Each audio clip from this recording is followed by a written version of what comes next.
On the field, in the broadcast booth, Ron Johnson is Minnesota sports. One-of-a-kind opinions, big-name guests, the teams you care about every day. It's the Ron Johnson Show, part of Locked On Sports Minnesota, and it starts now. Welcome to the Ron Johnson Show, and I'm your host, Ron Johnson. And on today's episode, the Masters, Tiger Woods. Who would have known he'd be where he's at this moment? You got to look at the NBA playoffs. The Timberwolves are locked in their slot. How do we feel about that? And then, of course, coming up on the show later, we got Braylon Edwards, former first-round pick, and then the Daily 3. That's 3 questions, 3 minutes. But first, before we get into the show, a word from our sponsors. BetOnline.net is your number one source for all your betting needs and sports info.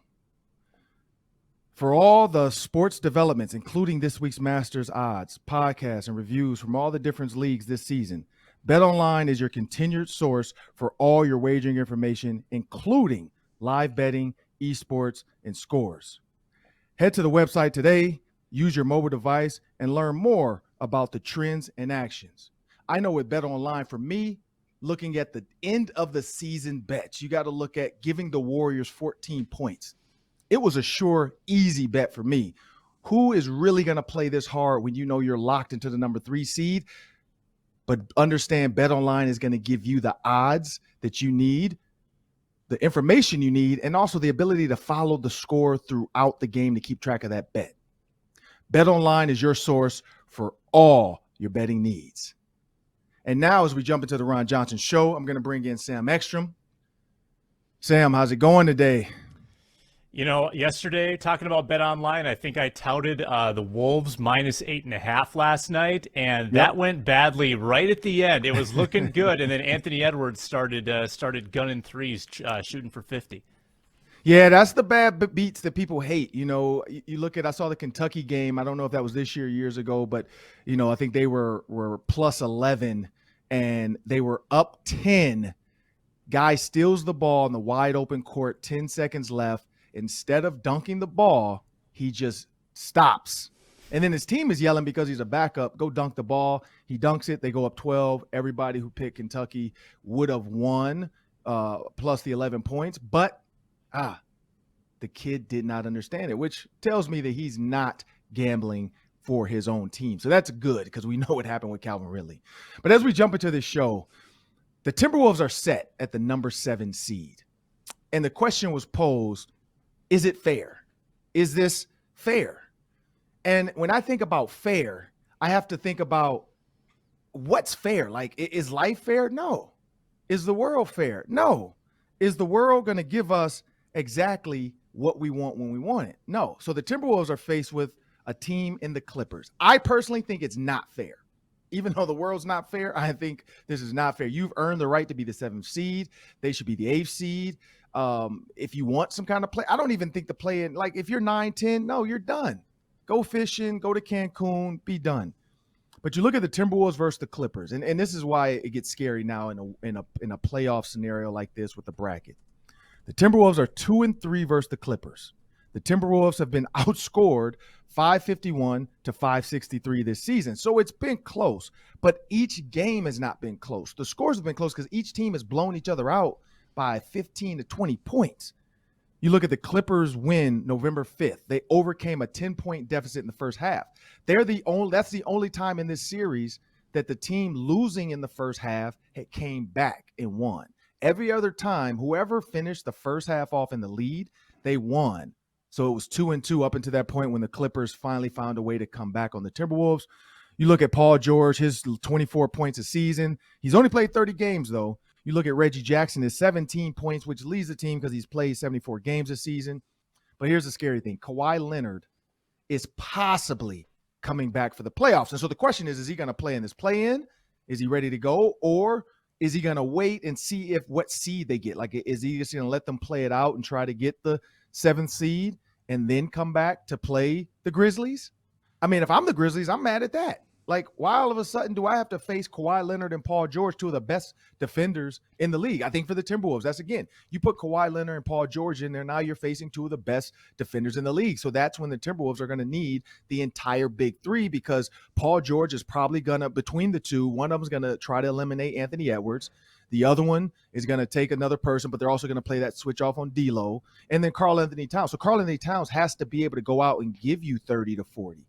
I had Trent Tucker on the radio show, and Trent Tucker mentioned, playing with Michael Jordan, or playing against Michael Jordan when he was with the Knicks, and he had Patrick Ewing. And he said they used to tell Patrick, like, if Jordan's going to go out and get 30 to 40, you have to go out and get 30 to 40 so you can neutralize that big score on the other team, and then let the bench be able to help you. But if you're big, if you're number one, which is Karl-Anthony Towns, only gets 20, and then Paul George goes out and gets 30 to 40, now you need more bench play. And I think that's why I don't like this matchup, them having to play them this early. I think they earned the 7th seed. I think that it is unfair, but life's not fair. This is the hand they've been dealt. I think they hope they get the Grizzlies, but then if they do drop down to 8 and then they get the Suns, and they still have, when they drop down to 8, they still have to knock off the winner of the 9-10.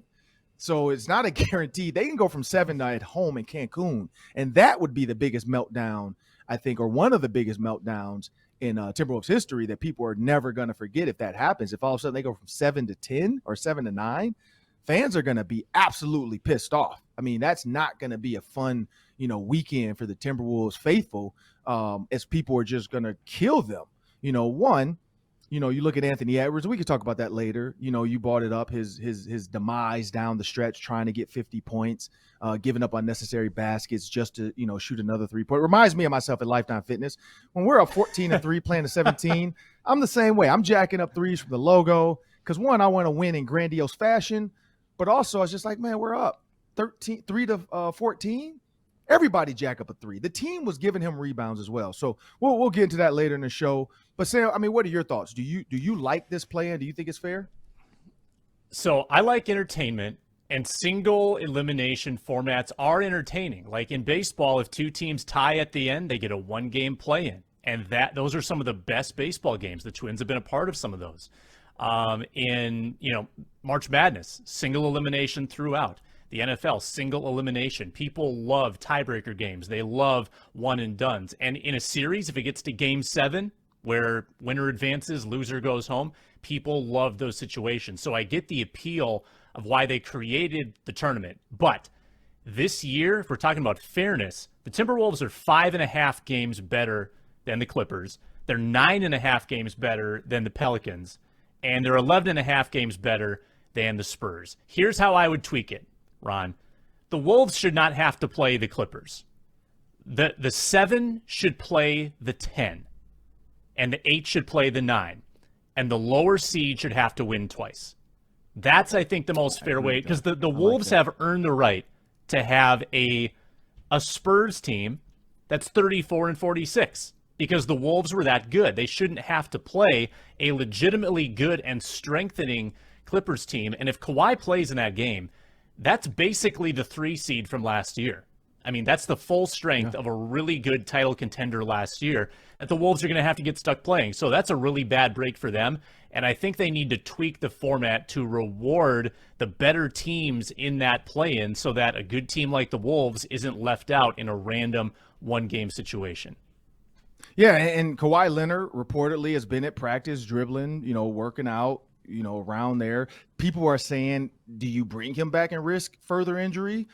Do you wait and try to save him for next year? Because, at the 8th seed, do you really actually have a chance to win something now? So is it worth possibly re-injuring that? Kind of like Kevin Durant when he came back with the Warriors too soon, people felt like, and he tore his Achilles.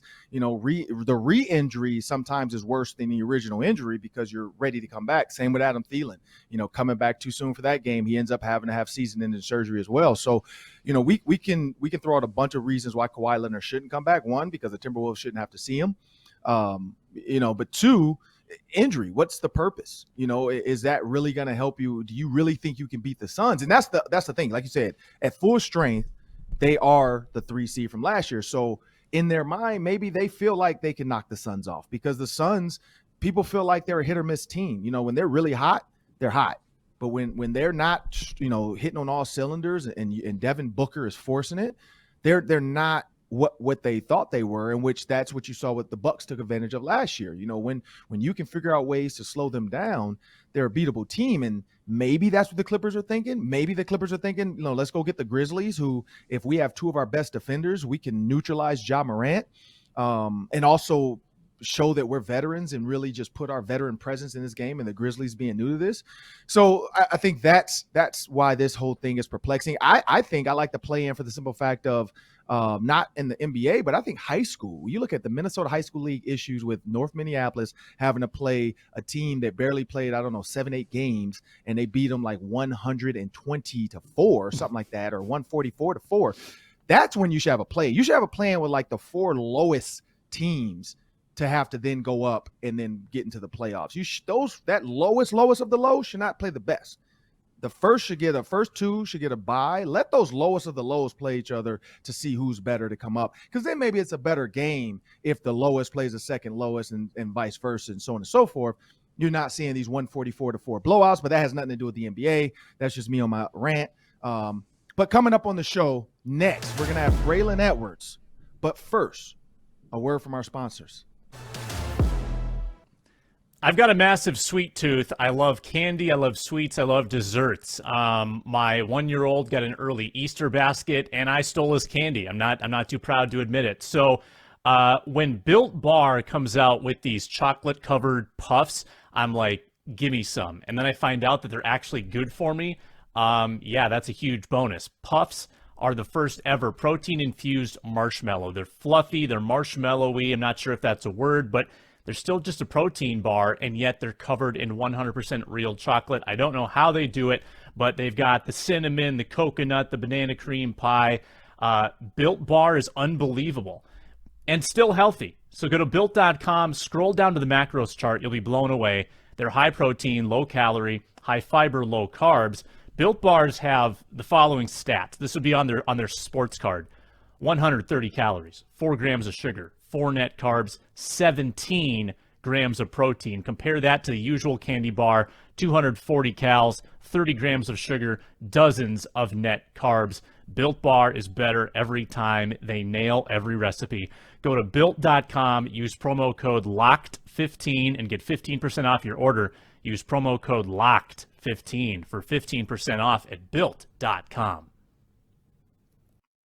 Now on the Ron Johnson Show, of course, I had to get my little brother on the show, Braylon Edwards, former first-round draft pick. In 2005, I was at the draft party. I watched the draft because, one, I was hoping the Bears didn't draft him because I was with the Bears, and I didn't need him coming in, taking my spot. But Braylon, man, I want to welcome you to the show. How is it going, man? Ron, what's going on, big bro? It's going extremely well. I'm in the simulcast space too. First of all, what up, though? Got to start with the what up, though. Simulcast space too, man. So just a lot of work, man. So we were just talking about that before we got on. Just working hard, man. I think a lot of times with athletes, when we get into this space, the pundits, the people, the listeners, the naysayers, they want to knock us down already and say, hey, these guys don't know what they're talking about. They just played the game. But you guys like me, we do a lot of research so that when we come on here, man, we know what the hell we're talking about, whether it's basketball, which I heard you break down, which is amazing, your Timberwolves take on the playoffs, or whether it's hockey, whether it's baseball. We got to know what we're talking about a little bit more than other guys. So you know how that is, just working hard. Yeah, man, appreciate you. So let's jump into this, man. So the NFC North, you know the Lions well. You're there. I see you got the D on. When you think about the NFC North, adding Coach Campbell to the Lions, supposed to change the culture, all this other stuff, and they did play hard. I'm going to give them that. They beat the Vikings at the end of a game they shouldn't have. They were always competitive. It felt like they were always in every game. But when you look at this NFC North as it stands, do you see the Lions jumping? Because we know the Packers are one, but do you see the Lions jumping ahead of the Bears or the Vikings this year? I don't. I see the Lions playing better. One of the big things I had, one of the big issues that I had with Brad Holmes and Dan Campbell is they brought a lot of guys back from that running back 3-13 in one season. And I understand you want to bring back some of the identity because they play well at times.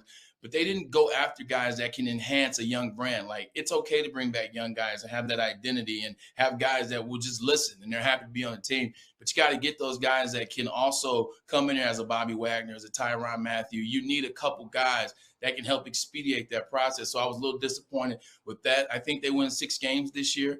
But I don't think the Green Bay are the odds-on favorite to be number 1 this year. I actually like the Vikings, and I'm not saying that because I'm on the show with you. I like the Vikings. Kevin O'Connell, I was in New York when he was on, the team. So I've known Kevin O'Connell now for the better part of 12 years. Like what he did out there in Los Angeles, and I like what he's going to be able to do with Kwesi Adolfo-Mensah. So Kevin O'Connell, he was a quarterback there with the Jets. What kind of quarterback? Because, I haven't had a chance to sit down with Coach just yet because we're just getting into it. We just had our first show Tuesday, but I'm going to sit down with him at some point. So I want to be able to bring this up. But what kind of quarterback was Coach? What was Kevin like as a quarterback? So the good thing about it is, one thing I like to do, in order to get reps with Darrelle Revis, in order to get the main reps with Antonio Cromartie and get those reps with those guys, you got to do scout team. And I didn't mind doing that. So playing scout team, I got a chance to get a lot of passes from Kevin. Kevin was a West Coast guy. He's laid back. He was chill. He knew the offense. He knew what it was supposed to look like. Whoever he was implementing or he was imitating that week, he knew what he was supposed to do. He knew what his job was. He knew what the assignment was. So we would just have fun. He'd say, hey, brother, I need you to do this. Sometimes we would deviate from the cards and run all type of stuff, and Darrelle would get mad and Crow would get mad. But I had a lot of fun with him. He knows the game, and he's just dialed in, man. And you see he goes out there to Los Angeles and trains under Sean McVay. So I think you guys have got a really good coach, man, like a damn good coach. Also understands offense, and he understands what the job is each game. Yeah, and when you look at the NFC North, I mean, it used to be a ground and pound when we were growing up. Barry Sanders. You look at Walter Payton. You look at the Vikings. It was. I think until 1998 maybe is when you start to see, because Robert Smith was the original running back for the Vikings, and all of a sudden 98. Yeah, you get Randy Moss. It becomes a passing game type of team. Herman Morris starts to come into his own. The Packers start to throw the ball with Brett Favre. And so it starts to open up. So when you look at the quarterback play, because that's what's most important in the NFL period, we know that. Where would you rank Aaron Rodgers, Kirk Cousins, Justin Fields, and then Jared Goff? Jared Goff. Obviously, Aaron Rodgers is the best quarterback in the league. Now, he can't get it done in the playoffs, but we're just talking about the regular season. He's typically the best quarterback in the regular season. So you got to go with A-Rod, number 1. Shout out to 2005 draft class, even though I'm taking shots at him. Number 2, Kirk Cousins is number 2. A lot is made. Everybody wants to blame Kirk Cousins. Everybody, it's his fault. He can't get over the hump. Sometimes that's true. Last year it wasn't the case. Offensive line destroyed Minnesota Vikings, as well as injuries. You look at Adam Thielen, who I heard you talking about before I got on. You look at Dalvin Cook, was in one game, out the next. So I think injuries on offensive line really hurt Kirk Cousins. So you got to give him more credit this year. And then Jared Goff. Jared Goff is a guy that Sean McVay and the Rams, they said out loud they didn't believe in. They sent him here. Brad Holmes picked up on him, and I think he's serviceable. I still have him above Justin Fields because Matt Nagy was, my God, Matt Nagy was a you-know-what type of show last year, and what he did with Andy Dalton and then bringing in Justin Fields, it was just terrible. But I think so. You have to rank them that way. Aaron to Kurt to Jared to Justin. But depending on what they do out there in Chicago this year, a lot of people are excited about that. I think Justin has a chance to go from 2 to 4 by the end of the season. Okay.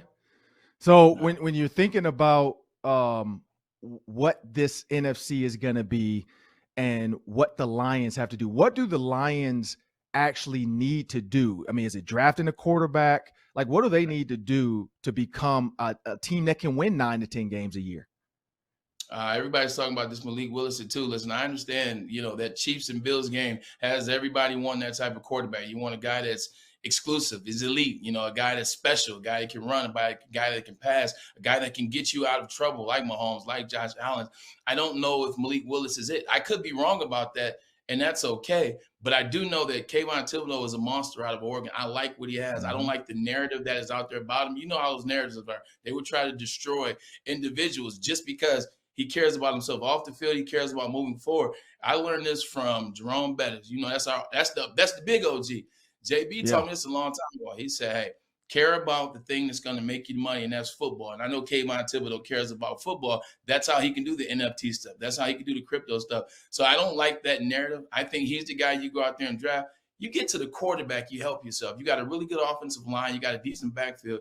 You got a quarterback that's sustainable. You saw that in Jared Goff. I mean, he was over 100 QBR the last 4 games that he played this season. So go out and get Kayvon Thibodeau with the 2nd pick overall. And then with that 32nd pick, I like Boye Mafe.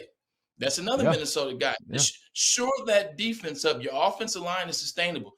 You got 3 Pro Bowls on the offensive line. You got a really good back in Swift. Jared Goff can make it happen. You went out and got DJ Chark.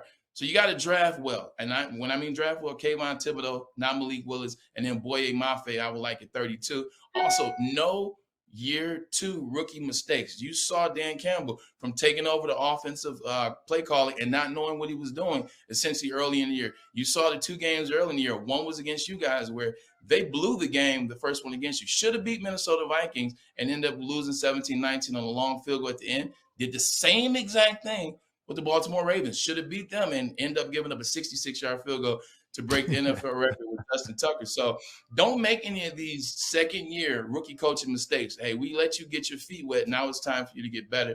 The other thing is run the ball. Yes, it's old school. Run the ball. You have to run the ball. Just like the Vikings got to get the ball to Dalvin Cook. That's your best weapon outside of Justin Jefferson. But push the ball down the field. I'm tired of hearing about this, Jared Goff can't pass the ball down the field. He's not a deep ball thrower, blah, blah, blah. I don't want to hear this. Get the ball down the field. What the hell are you going to do with DJ Chark's 4-3 if you're not going to push the ball down the field? Nobody will be scared of you if you can't push the ball down the field and you do the same typical Lions thing.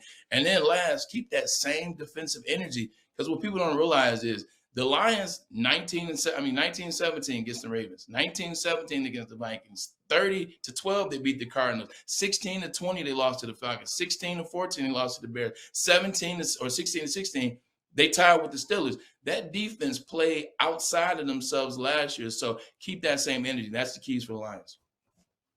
Yeah, and so I heard you talk about DJ Chark, and you look at pushing the ball down the field. In the NFL, we're seeing some monster contracts right now. Stephon Diggs, $124 million, 6 years. Huh? I know, yeah, right. That's what I'm saying. Like me and Reggie Wayne, that's the first thing Reggie Wayne said. Like, man, if Reggie Wayne, and that's why I can't wait to get him on the show so he can tell me. I'm not going to even throw the number out that he said. I'm going to let him say it. But if Reggie Wayne was in today's game, just the money he would garner, probably. I mean, when you look at his consistency. So thinking about receivers of that upper echelon, the Reggie Waynes, the Marvin Harrisons, the Terrell Owens. Nowadays, you hear about Cooper Kupp, Devontae Adams, so on and so forth. Who is your top 5 NFL receivers right now? Whoo, we came straight at it. Okay. Let's see what we can do here. I think Devontae Adams has to be number 1. I think one is what you do on the field, and I've talked to a bunch of DBs, and DBs all consistently say the person that they look up and don't want to go against, or the person that's the hardest to go against, is Devontae Adams. And not only is it what he does in the red zone, I mean, he's a touchdown machine, but also, man, at the line of scrimmage, you can't cover Devontae Adams. Like Devontae Adams puts you in so many places where you get afraid, and you know what it is to have the mind of a DB round where you get to the line and you're just having fun. You like, oh, I got this guy. I can go in, I can go out, I can go deep, I can go short. So you got to go Devontae Adams with the consistency of what he's done.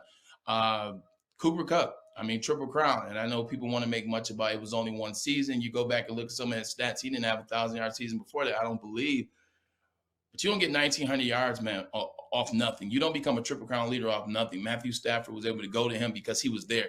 He's probably the receiver in the end of it. He is, in fact, the wide receiver in the NFL that understands the position and understands what the concepts call for, what the quarterback is looking for, what the defense is going to do. And having that knowledge, you can't take away from that. So I'm putting Cooper Kupp 2. 3, DeAndre Hopkins. I understand he got hurt last year. Look what happened when D-Hop got hurt. They were 10-2, and they faltered all through the season, lost the rest of their games, and then losing in the playoffs. D-Hop he's that guy, and he's pissed this year. Like, D-Hop's mad. They forgot about his name. They're talking about Justin Jefferson, Jamar Chase, Devontae Adams, Cooper Kupp. He's pissed, and he's been very quiet. You always got to be scared of the guy that's quiet. So D-Hop is still number 3 for me. Number 4, Justin Jefferson. 2 years in a row. I don't care about that young stuff. I care about what my 2 eyeballs tell me. My eyeballs told me that he balled out 2 years ago. And in the last 2 years, Adam Thielen has been battling injuries. Adam Thielen hasn't been the same guy, and it's not necessarily his fault. It has been injuries, but he hasn't been the same guy since Stephon Diggs has left.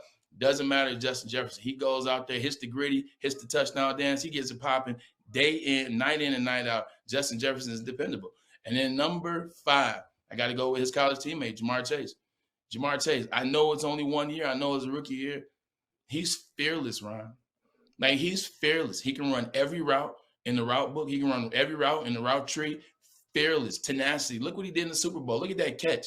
Look at the last play of the game. If they don't have the best defensive player, maybe in all time, next to LT and Reggie White, he's wide open for a game-winning touchdown.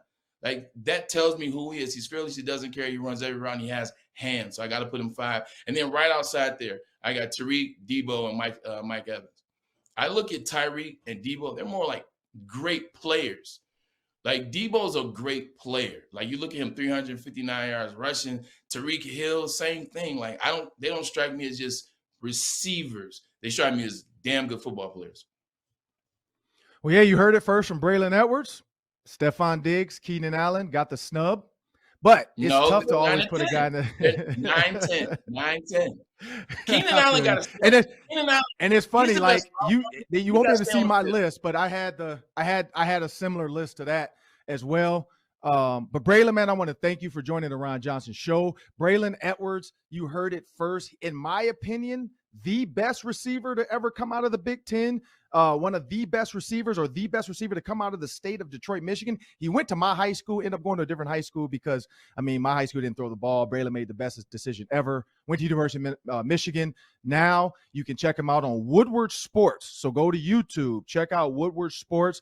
Braylon Edwards does a daily show with them. He is the co-host. He does a great job. I've been on the show. Looking forward to the season. Coming up next, the Daily 3. That's 3 questions, 3 minutes. Take it away, Sam. There were probably some tears in the Ron Johnson house last night. The Minnesota Golden Gophers, after having a 1-0 lead in the Frozen Four against Minnesota State Mankato, they give up 5 consecutive goals, and for a second straight season, Mankato ousts the Gophers in a 4-goal victory. So, Ron, what's your reaction to another Gophers disappointment? And the drought now is going to be 20 years without a title for Minnesota. So I'm gonna give respect where respect is due. I'm gonna give it to Mankato State, or Minnesota State Mankato. They did a great job. The ole, I'll give it to them. Like, you guys have it. You are in the state of Minnesota though, so I'm also rooting for them to win it all. I'm happy to see it was good hockey. They just were dominant. I didn't get to watch it all. I don't have ESPNU, so I didn't get to watch it all. I caught it here and there on some illegal streams that people were throwing up, and, you can watch it here, click here, but then they want you to like watch it for 3 minutes, then pay for something and download their app. So, after a while, I just start watching Twitter highlights that the Gophers and Mankato State's hockey teams were posting. So that's where I was kind of getting my info from. This is the one thing. I said it on the show. I said if the Gophers get up 1-0 at the end of the first, it's going to be their game because Iceland is going to, shut down. But Gordon Bombay, he's going to have him a blonde. But except for this, what didn't happen. Gordon Bombay betrayed the Gophers. He stayed with the blonde. Iceland found out the secret. They were in the creases. They were pushing they were grinding it out. They were a better team. The funniest to me of the night, though, was on Twitter. I tweeted a bunch of jokes because I'm not a big hockey guy, but I love to get into it with fans and watch it and listen and love it. So I was making a bunch of Mighty Ducks references. Most of the people got my sarcasm. Somebody tweeted back to me, that's the best joke I've heard all night, because I did the whole Gordon Bombay, in the blonde. For those who don't remember the Mighty Ducks movie, he was dating the assistant coach or something for Iceland, and so everybody felt like he betrayed the team. He started slicking his hair back, blah, blah. So I was making jokes about that, where the Gophers were the Mighty Ducks times Team USA, and then Minnesota State was Iceland. Well, this guy comes out of nowhere and his name, now I get it, he's a Mankato hockey guy. He was absolutely upset. Watch the game. You don't know what you're talking about. Watch the game before you tweet about stupid scores. And I'm literally like, dude, I really don't care. Like, I literally don't care. That's why Twitter to me, I would love to talk to that guy face to face and have the same discussion, because he's dumb. Like, you're arguing with a guy who literally just tweeted, let's do this hockey. Like, that was my hashtag. Let's do some hockey. And you really take me serious? Like, I really am that diehard of a Gopher hockey fan that, like, my life is going to end? And then I knew I had him because when I said, sorry, I'm not able to watch it, I had to get home to my wife and kids. I could only stay in the car and listen to the broadcast for so long. He's like, oh, well, I had to pick up my ex-wife's, I had to pick up my son for my ex-wife. And I was like, I could have had him because I'm a lunchroom arguing guy. I could have had him right there and just really hurt his feelings. But I'm like, you know what? It's too much bullying on the internet. I let it go. So at the end of the day, I'm a Gopher fan, but at the end of the day too, I'm a sports fan. I enjoyed it. I love the interaction on Twitter between the Cato fans and the Gopher fans. It was funny to watch Gopher fans have my back when that guy was going crazy because they were like, hey, we know hockey. Let's talk. He didn't want to do that. He wanted to attack me. But, do what you do. I do like college hockey when the Gophers aren't dominant too. I like it when St. Cloud is right there, Mankato's right there, Duluth's right there. Gives the Gophers something to it gives the rivalries more weight, and it gives them something to aspire to. Tiger Woods yesterday, I watched every single shot. He shot at a very, I don't know if it was an ugly 71. It was a workmanlike 71. He scrambled all over. He hit it into trees sometimes, but he just saved pars all day, and he finds himself tied for 10th place in the Masters at -1. He's 3 shots back at the moment. Ron, your reaction to Tiger Woods' return? Yeah, you know what? After that gruesome injury, the car accident, clearly nothing wrong, just a tired guy. I mean, we've all been there where we just push the limits and we shouldn't be driving. There was nothing in his system. There was nothing, just gruesome.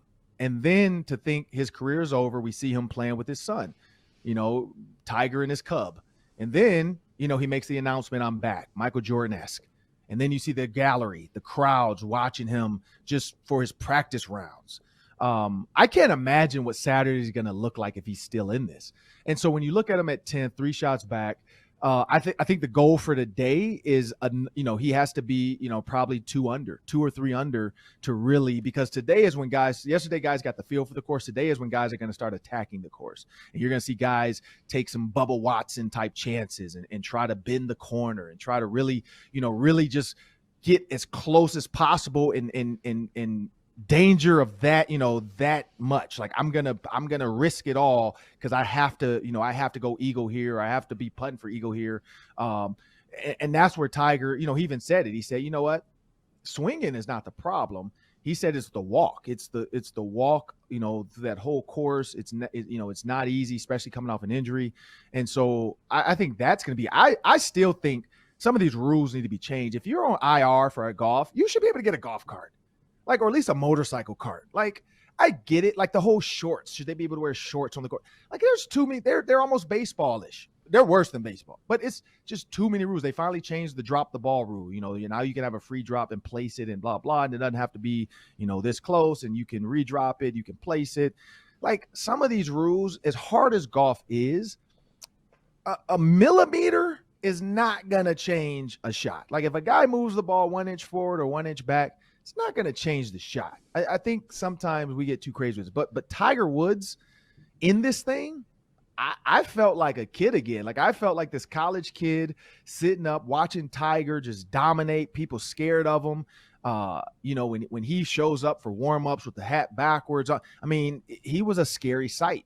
And it's good to see him close. I think the prowess of Tiger and just the stigma or the aura around him, if he's close, if he's in that top 7, top 6, I think he has a serious chance to win this.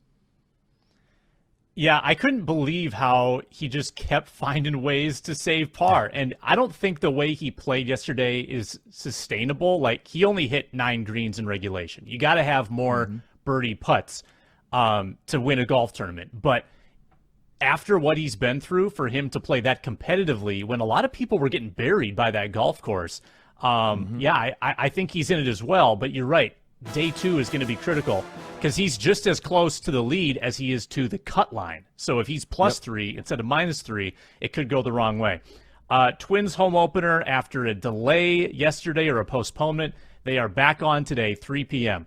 First pitch temperature, 41 degrees, and there's a little bit of dusting of snow on the ground here in Minneapolis. Ron, how cold is too cold for you to attend a baseball game? Are you going to bundle up and go to Target Field? It depends. It depends on where my seats are. Like if I have some people that have some pretty good seats that often offer them to us in the, I think it's the Lexus Club, or I forgot what it is. But it's the club right behind the home plate. Last time I went, that's where I was. So you get the food before you come in, you get the valet parking. That I don't care what the weather is, because I'm going to go inside. I'm going to come back out. Then I'm going to go inside. And I'm going to come back out. I'm going to enjoy the nice, cush, relaxed seats. But I'm going to also go back inside and have some food. Now, if I'm up in the beer section right next to like the vodka, station and all that stuff, and it's, 30s, no, I'm not doing that. I'm not doing that. Give me the suite, the Lexus Club or whatever it is, the club, level down there behind home plate. Yeah, I'll do it in 40 degrees, 41 degrees. I'll bundle up and, enjoy a nice day at the ballpark. But yeah, if I'm just sitting out with the wife and some friends, and we're I don't even know where we are, depending on where our seats are, but yeah, it's got to be in the 60s, 50s for sure, but 60s for me. I need to be in, I'd rather take 70s, 80s. Give me some shorts, t-shirt, and a hat, some sunglasses. Like, that's what I think of baseball. This is not baseball weather. Down in Texas, Arizona, California, Florida, that's baseball weather. What I see on ESPN right now, and some of these games, like the Diamondbacks, I think had a big walk-off, 3-run walk-off. That's what baseball looks like right now. You turn on the broadcast pregame, it's going to be snow in some of the shots, especially the wide hole, the stadium shots, the city shots. If I'm in Arizona watching the Twins, and I'm looking at warm-ups and the overhead drone shot, and I'm like, that's snow. Like, is this October? Like, give me the playoffs with snow, fine, but not opening day. I'm not doing that. Yeah, I mean, this town is known for cold sporting events. The Vikings obviously had the famous playoff game against Seattle. The Wild had that Sub-Zero Winter Classic at Target Field earlier this year. I'm not as hardy as I once was. I couldn't tolerate certainly the Sub-Zero stuff, but even the 40-degree stuff. Like, I went with some buddies to the United game last Saturday, and that I think was 43, 44. And I shivered through the whole thing. Like, I'm someone that needs to bring a blanket into the stadium now. I'm that person. So I think unless the game is huge in terms of importance, if it's like pennant chase, playoff game, October baseball, I think I'm in for that. I'm not in for the April stuff. There's too many more games. There's too many more games that are going to have actual meaning. I'll pass on this one.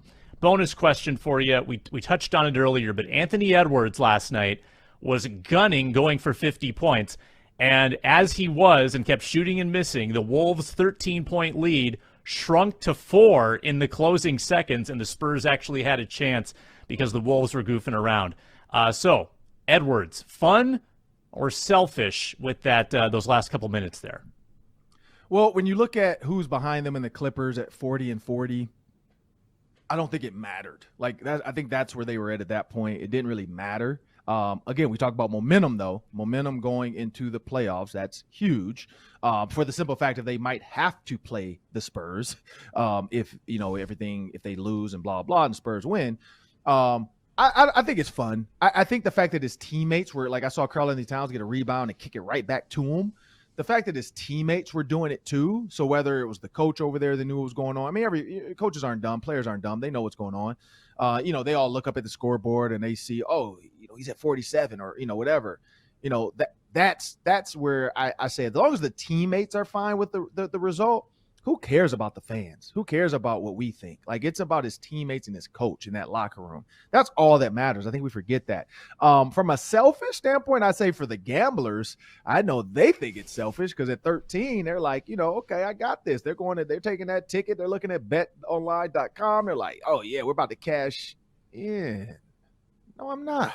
What are you doing? Like, I can just imagine people throwing their phones because you don't have a paper ticket. So if you're looking on your phone, like, I've seen people ball up tickets at the racetrack and throw them. People were throwing their phones that really put decent amount of money, thinking like, oh yeah, this is a Spurs team. The Timberwolves want to go into the playoffs hot, which they were hot until Anthony Edwards realized he can get 50. So I think it's fun. Selfish for the bettors, though. crowd absolutely seemed to love it. Teammates seemed to love it. I don't think they even realized what was happening until I'm sure their coach mentioned something to them. But yeah, you're right though. The game was at that point pretty meaningless. Denver won the game last night, so the seeds are locked in, and now they can rest up in the finale and get ready for the play-in. Well, I want to thank everybody for joining the Ron Johnson Show. I'm your host, Ron Johnson. That's my producer, Sam Ekstrom. We want to thank you. Make sure you subscribe on YouTube to the Locked On Sports Minnesota, and you will get every episode, past episodes, as well as clips that have been uploaded to YouTube. Also, you can subscribe or listen wherever you get your podcasts. Thanks for joining and have a great day.